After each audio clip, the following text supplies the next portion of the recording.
harus 3 kali dan setiap bulan. Tes pertama kamu reaktif atau orang awam bilangnya positif.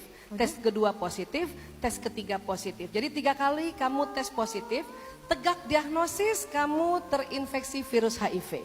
Gak mungkin dok, saya tuh udah berhenti lama. Saya kena dari mana dokter? Ya, kamu mungkin waktu pakai narkoba, pakai heroin itu jarum suntik ya, kamu sharing needles gitu sama temen yang sudah kena HIV. Gak mungkin, dokter pasti bohong sama saya. Saya gak mau kena HIV dok. Saya nggak bohong, 3 kali dites kamu positif maka tegak diagnosis.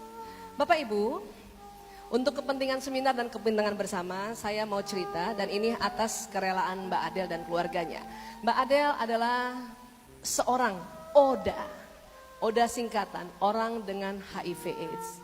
Di tubuh Mbak Adel ada virus HIV yang merusak daya tahan tubuhnya. Memang HIV menular tapi tidak menular lewat salaman atau memeluknya. Atau minum 1 gelas bersama atau toilet umum bersama dipakai, tidak menular. Menular kalau Mbak Adel pakai suntikan, kemudian saya langsung juga pakai suntikan itu. Kenapa virus itu ada di darah? Menular juga kalau Mbak Adel hubungan intim suami istri akan menular ke pasangannya. Dan menular juga kalau Mbak Adel hamil dan kemudian lahir anaknya lewat jalan persalinan normal. Dan terkadang saya sering khawatir pada teman-teman bidan kalau membantu seorang wanita hamil dan dia tidak cerita bahwa dia HIV, maka kasihan teman-teman bidan akan bisa terinfeksi. Makanya orang perempuan HIV yang dinyatakan positif diminta untuk melahirkan secara operasi sesar agar dokter-dokter sudah siap. Baju berlapis-lapis, handscoon berlapis, ya, sarung tangan, pakai kacamata yang selebar ini sehingga waktu menolongnya tidak terciprat darah. Mbak Adel punya anak? Punya udah. Baik, Bapak Ibu, apa yang ditakutkan oleh Mbak Adel? Takut pada satu saat masuk AIDS. Ya, apa sih yang terjadi pada orang virus HIV? Saya kalau jalan sama Mbak Adel, kemudian ada orang sakit mata, maka Mbak Adel yang duluan tertular. Karena daya tahan tubuhnya menurun. Kalau saya jalan sama Mbak Adel, kemudian ada orang cacar air, maka dia duluan terkena dibanding saya. Itu sebetulnya virus HIV. Lama-lama ya, daya tahan tubuhnya hilang. Dan akhirnya mereka terkapar seperti ini. Maaf ya Mbak Adel ya. Dan maaf tidak langsung meninggal, 3-5 tahun terkapar seperti ini, akhirnya sering ya mengganggu aktivitasnya sendiri dan aktivitas keluarga. Itu yang dikhawatirkan. Walaupun memang ada obat antiretroviral tapi tidak bisa menghilangkan virus itu.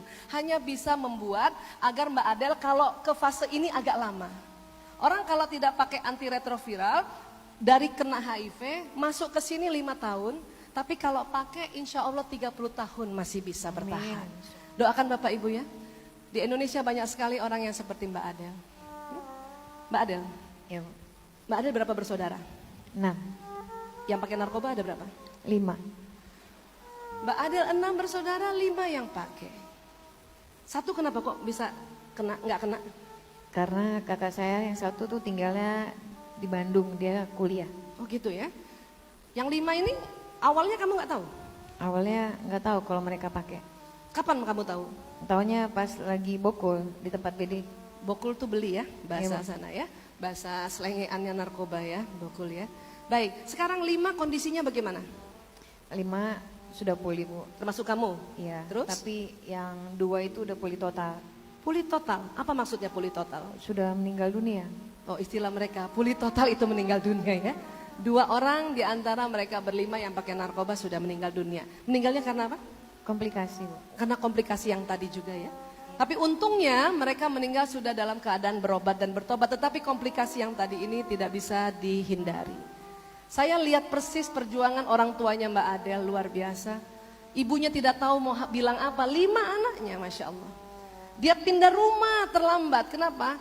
Sudah kena 5. 5-5-nya itu bandarnya ada di kompleks itu. Terlambat, tapi apa boleh buat? Dia hanya sholat terus sampai sholat tahajud nggak pernah putus-putus ya. Akhirnya terselamatkan 5 tapi 2 tidak bisa terselamatkan karena komplikasi. Bapak Ibu, mohon Bapak Ibu jaga anak masing-masing, jaga diri masing-masing. Bapak Ibu mesralah antara Bapak dan Ibu agar anak-anak nyaman di rumah. Kalau sudah kayak mereka susah sekali. Untung kalau bisa berobat seperti ini dan bertobat. Tapi kalau seperti tadi overdosis dan sebagainya, waduh kami susah sekali melihat perkembangan masa depan mereka. Bapak Ibu terima kasih. Dan saya mohon doa, kami juga sedang berupaya untuk mengedukasi narkoba lewat sebuah film agar anak-anak muda mau melihatnya. Apabila nanti di Medan atau di Sumatera Utara, di XX1 di akhir tahun ini ada film judulnya Cukup Gue, nonton ya Bapak Ibu ya? Boleh? Ya tepuk tangan dulu buat usaha kami membuat film Cukup Gue Aja Deh.